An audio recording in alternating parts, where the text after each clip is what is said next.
we finally have a champion after 8 months, long months. So, maybe it's short to some people. Maybe the NBA season goes by pretty fast for some guys. It'd be like that, but we now have a champion.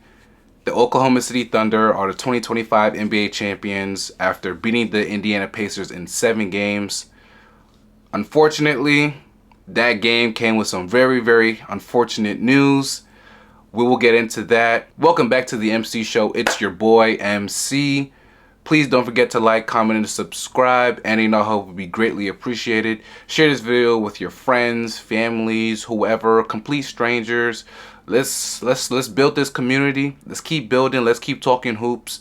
I'm telling you, the hoops you hear on this channel are not the same hoops you hear when you turn on ESPN in the morning. I promise you. We're gonna talk real hoops here. So please don't forget to subscribe. It's free. You guys like free stuff, right? Pacers Thunder Game 7 was a couple days ago. I'm not gonna talk too much about the game, but more about the journeys a little bit of these two teams. Of course, unfortunately, we have to start with the fact that Tyrese Halliburton in the first quarter ended up tearing his Achilles. Actually, yesterday, or was it today? I forget. But Tyrese Halliburton shared a message. He got the Achilles surgery, so his rehab sort of begins now. But he's not going to be playing for the rest of next season. We're going to get a year without Tyrese Halliburton. He was 3 of 4, hit 9 points in like the first 5 minutes of the game. This looked like this was going to be like a Tyrese Halliburton game. Like, it looked like he was gonna put it all on the floor. It's the last 48 minutes of the season, and he was gonna fight to try to get the Indiana Pacers a championship. But just devastatingly, he slips, falls, the Achilles tears. He's on the floor. It was very emotional. It's not a video that I want to watch too often. It was very sad to see. You could see the emotion on his face. I think back to the game, and from that moment on to when Andrew Nemhard hit the 3 going into halftime, honestly, I don't really remember anything that happened. I just don't remember, because I was just so in shock. And honestly, 2 days later, I'm still in shock from seeing that. But it was just very, very unfortunate. The basketball gods robbed us of an all-time Game 7 performance, an all-time Game 7 battle between two teams who play such different styles, but has given us a great series. This was a great final series, some of the best final series we've seen this decade, and unfortunately we got robbed. So shout out to Tyrese Halliburton for getting the Indiana Pacers here, for putting on all-time performances. The guy has 5 game tie-in / game winning shots in just these playoffs alone. I've never seen this kind of clutch shot making before in my entire life, and I've been watching basketball for over half my life. I've never seen somebody hit this many clutch shots before. He put on a clinic.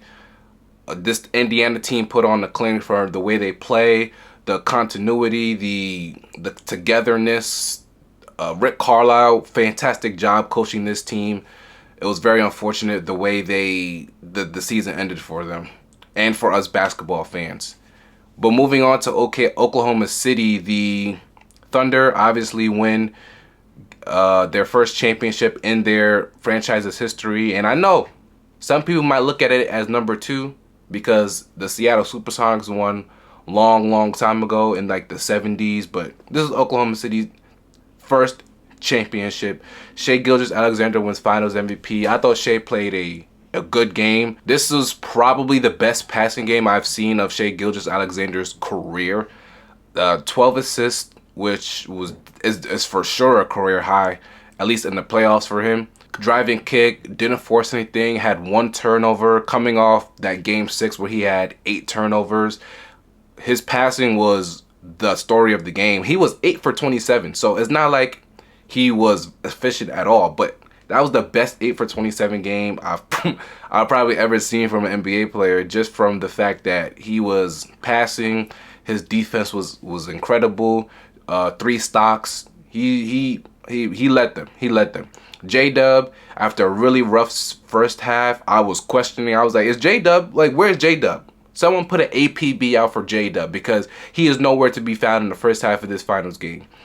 Second half, he was aggressive, found his shot, did the J-Dub things that we've seen these finals, and really put the team, I want to say put the team on his back, but he really helped the team sort of raise the lead. And then Chet, we're going to get into the real big reason why the Thunder were able to win this game. But Chet Holmgren was not great offensively this series, but defensively, the guy was a monster. He blocked everything. He finished with 4 blocks. I genuinely think he probably should have had like 12. He was that impactful on that end of the floor, and bringing in together the whole team. That's the reason why they were able to win. The way they were able to separate, getting a 20-point lead. Because that third quarter, their defense went on a run. We talk about scoring runs, but defensively, the Oklahoma City Thunder's defense went on a run. TJ McConnell, who was great, but also had some of the worst turnovers I've ever seen. He, I believe, finished the game with 7 turnovers. A lot of it was Oklahoma City. They trapped him this one time. Alex Caruso stealing the ball in the passing lanes, like forcing a bunch of turnovers. I believe they have 14 steals again. This team just forces so many turnovers, and it ignites their offense so much. They're able to play off their defense like no one I've ever seen before. And that really was the separator for them to win the game. And then their offense just had to be good enough. Their offense was not good this playoff series. I believe they had like a 110 offensive rating, which is in the regular season that would rank like bottom 10, not top 10, bottom 10, even though they finished top 10 in offense this season. Shout out to Indiana for making it really hard defensively on them. Because their defense is so capable of forcing turnovers and igniting offense, giving them extra possessions. Like a lot of times this series or even in this playoffs, their offense can just be okay, and they can rely on their defense to give them 20 points, 25 points. They were able to force turnovers, score off those turnovers, gain a big lead, keep the lead. I know Benedict Mathurin was really good in the second half. Really aggressive. Cut the lead to, I want to say, 10 points at one point after being down, I want to say 22. But ultimately, the team that had the most suffocating defense I've seen in my lifetime, that team ended up winning. They put their stamp on the game. Congratulations to them. For the future, the Oklahoma City Thunder can, I don't want to say dynasty yet. Dynasty, I feel like sometimes we throw that word around a little too much. You know what I'm saying? Just a little too much. Dynasties happen when you win multiple championships in a time period. The Spurs, 2003, 2005, 2007. The Warriors, 15, 17, 18, 22. Like, that's the dynasty. With the same core guys. Now, Oklahoma City Thunder won this championship with Shea being 26, J-Dub and Chet being 23 and 24. They have the opportunity to win multiple championships and within the next few seasons. They're very well constructed. They're all their young guys still have an opportunity to get better. J-Dub can get better. Chet can get better. Like, Chet offensively, again, was a struggle, but he has way more upside on the offensive end to attack closeouts, be a better three-point shooter, finish better in the paint. He would have to add more muscle in order to be able to finish over guys like Miles Turner or Brook Lopez or just any really strong center. But he has the opportunity to be like a 20-point per game scorer, 10 rebounds, top 5 in blocks, perennial all-defensive guy. Like, that's the ceiling. That's the ceiling for that guy. And then J-Dub, already all-star, third-team All-NBA, second-team All-Defense. Like, this guy, I know a lot of people have been comparing him to Scottie Pippen. He could be a better offensive player than Scottie Pippen. And that's crazy to say. Listen, I'm not gonna, Scottie Pippen is Scottie Pippen. I'm not trying to say he's gonna be Scottie Pippen. He's a 6-time champion. He's one of the best defenders of all time. But since people have been comparing him to that, I look at J-Dub and I'm like, J-Dub can be a better offensive player than Scottie Pippen was. Like, they're both those guys' ceilings. They haven't reached their ceilings, I mean. They have not reached their ceilings. And then you have a bunch of other young guys. The other Jalen Williams, what can he be? Nikola Topic. You guys remember Nikola Topic? He partially tore his ACL, and they think he can be a big part of their future. He's going to be on the team next season. I bet you he's going to get minutes next season. What can he turn into? Aaron Wiggins, Isaiah Joe, like they have more upside. As good as this team was this year, they actually have more upside, specifically on the offensive end, to be a team to be reckoned with for many, many years. Shout out to Sam Presti for building this team. They spent 2 years basically being terrible.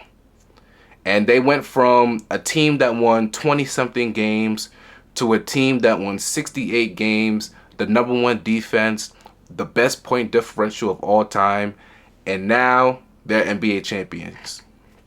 Masterful job by Sam Presti.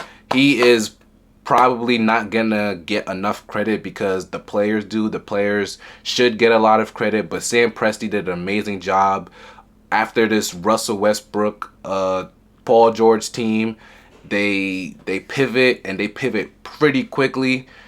You gotta give a shout out to Shea as well, of course, because turning into an MVP candidate, turning into one of the best players on the planet, definitely wasn't on their bingo card, I think, but he worked his butt off to be that kind of player. So shout out to the Oklahoma City Thunder for their championship. Indiana, I know for the fans it was heartbreaking to see Tyrese Halliburton go down that way. As a Heat fan, just as a basketball fan, like that was a really tough watch. But and I know, no moral victories sometimes for players. But what they did this playoff run should not be ever forgotten. Like, I picked Oklahoma City in 5. Everybody else picked Oklahoma City in 5. And they were down 3-2. They forced a game 7. And if Tyrese Halliburton played, there was a very, very, very good chance that they win. They leave that floor champions. From dismantling the Cleveland Cavaliers to beating the Knicks to basically destroying the Milwaukee Bucks, like they had a fantastic run. A team that is about ball movement, speed, pace, all their players fit together. Aaron Nesmith didn't work out in Boston. They're like, all right, come here. You can fit on our team. And now Aaron Nesmith is like one of the best 3-and-D guys in the league. Oh, Andrew Nembhard, you're 31st. But will you fit our team? You can run pick and roll. You can score. You can defend. You can do all those things. Yeah, we're going to put you next to Tyrese Halliburton. Oh, Pascal Siakam, you're in Toronto doing nothing? Come here. We know you can score in the half court. We know you're very good in transition. You can fit our style of play. Obi Toppin, here's a couple second-round picks, New York. We're gonna give that to you, and then we're gonna use Obi Toppin in a way we know fits our team because he's extremely athletic and he runs the floor. Like their front office made a bunch of moves for players who they didn't work out in one place. They come to the Indiana Pacers and they fit exactly the way Tyrese Halliburton and Rick Carlisle wants to play. And after, I don't know, 2-3 seasons of building this roster, they're in the NBA Finals. Last season, they made the conference finals. They get swept by Boston, but people were thinking that was a fluke. No, that was not a fluke. The Indiana Pacers are just that good. And they've become a better defensive team since last year. They've become, I gotta say, they've become an elite two-way team. And you have to shout out the front office for that. You have to shout out Halliburton and Siakam for leading this team. Halliburton is the engine that drives this team. Is a big reason why, when he's not on the court, they struggled. You saw in Game 7, Siakam really struggled because there's just no openings. Like, he can't score. There's no space for him to score because Halliburton and McConnell are two completely different players. McConnell doesn't necessarily give the same space that Tyrese Halliburton does. Just all in all, what a fantastic run for the Indiana Pacers. The city, the fans, the organization, all of them should be extremely proud of what they did, because I know for sure I would never forget what they did. I would never forget watching Halliburton hit clutch shot after clutch shot after clutch shot for the past 2 months. Shout out to the Indiana Pacers. Moving on to a trade that happened last night. You have a trade between the Portland Trail Blazers and the Boston Celtics. Jrue Holiday to Portland for Anthony Simons and 2 second-round picks. First and foremost, the first reaction I had was, damn, Portland, y'all getting Jrue Holiday again? Jrue Holiday was in the original Damian Lillard trade. He goes to Portland, then Boston steals him from Portland. Now he's back in Portland. God damn, Portland, y'all must love Jrue Holiday, huh? For Boston's side of this trade, they get Anthony Simons. First of all, it's crazy that how do they earn 2 picks? Brad Stevens never won an NBA championship, never got to the NBA finals, but this guy went and got into the front office and just became like the best president of basketball operations in the league. Like, what the hell? 2 second-round picks. Whatever. Anyways, Boston gets Anthony Simons, who's on an expiring contract. Jrue Holiday is owed, I want to say, $70+ million for the next couple seasons. For a team that is not going to have Jason Tatum, that's not going to compete for the NBA championship next season. I think they'll compete. I wouldn't be surprised that they make the playoffs. I think their team is good enough to still be like a 6th, 7th seed. But you don't want to be paying a crazy amount of luxury tax for a team that you know is not going to have a deep playoff run. That you know they're not going to make the finals without Jason Tatum. So you get off of his long-term money. You get Anthony Simons, who's on an expiring. He's young.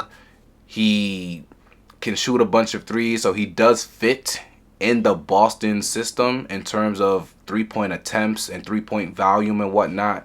He is a horrible defender, though. He is going to be next to Derek White.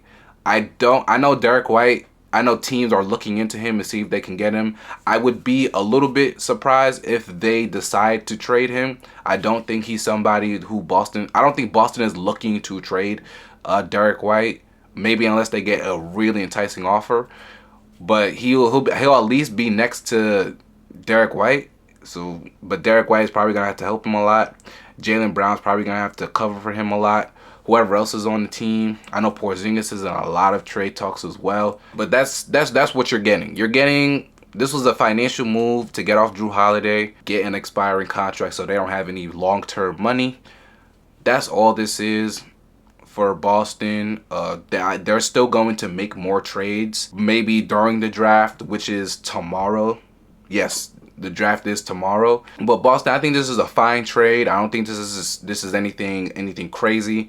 This is just a money move. For Portland side, reading Shams Charania report, it seems like Portland is not gonna move Jrue Holiday, which is kind of questionable to me because, one, I think Jrue Holiday can help a championship team right now. I don't know what the Warriors, what about the Minnesota Timberwolves? I don't know. But they can help, but he can help a team. The way I read Shams' report, it seems like Jrue Holiday is going to stay with the Portland Trail Blazers, which doesn't make any sense to me just due to the fact that it's time for Scoot Henderson to start. There's no reason why Scoot Henderson should not be starting. You're going to bring Jrue Holiday, you're going to bring a $30 million Jrue Holiday off the bench. I mean, he fits what they want to do from mid-January to the end of the season. the Portland Trailblazers were the third best defense in the league. They really turned it on. They make a fake kind of play-in push in the West. If they're, I guess it makes sense if they're looking to make a play-in push, but to me, they're still a little bit away from really competing for one of the last spots in the playoff race. So why keep Drew Holiday? I guess if you want to bring him off the bench, okay, he can mentor a lot of the young guys. It makes sense. And that doesn't necessarily mean they'll keep him the whole next season. It could be like December or January, or it could be right before the trade deadline in February, and somebody will make an offer for Drew Holiday. But for the most part, I just feel like, Scoot Henderson should be starting. Shaedon Sharpe should be starting. There's no reason why Scoot Henderson should have been a third pick in the draft and you drafted him to be a backup point guard. That doesn't make any sense. What they do with Drew Holiday is, I'm looking out for that, and not just for like this summer, but again, he could be traded at some point next season. So that's what I'm looking at it for. Anthony Simons should have been traded by Portland years ago. They finally get off of him. This trade was extremely easy to read, honestly. Nothing important. It wasn't like the Kevin Durant trade at all. One more thing before we go. I forgot to mention this. Paul George should get a ring. Paul George deserves a ring. He is the reason why the teams are built the way they are. Paul George, he got traded from Indiana to Oklahoma City. Then he got traded from Oklahoma City to the Clippers. The Clippers get Shea, and they get a bunch of draft picks who turn into J-Dub and Chet. And then Indiana gets Victor Oladipo and Sabonis, but Sabonis ends up turning into Tyrese Halliburton, and now they're both in the finals. So Paul George definitely deserves the ring. Yeah, Oklahoma City, I think you need to make something happen, because without Paul George, there is no Oklahoma City 2025 NBA champion. That's just my opinion, even though my opinion is a fact. Anywho, that's all we have for today. The draft is tomorrow. There's a bunch of free agency news. I expect a lot of at least talk and chatter. We'll see how many trades get done within the next couple of days. Free agency is going to be pretty active. It's been active already with the Desmond Bane trade and the Kevin Durant trade and this Drew Holiday trade. We'll have that all for you here. Thank you guys for listening and watching. Please don't forget to like, comment, and subscribe, and I'll see y'all next time. Peace.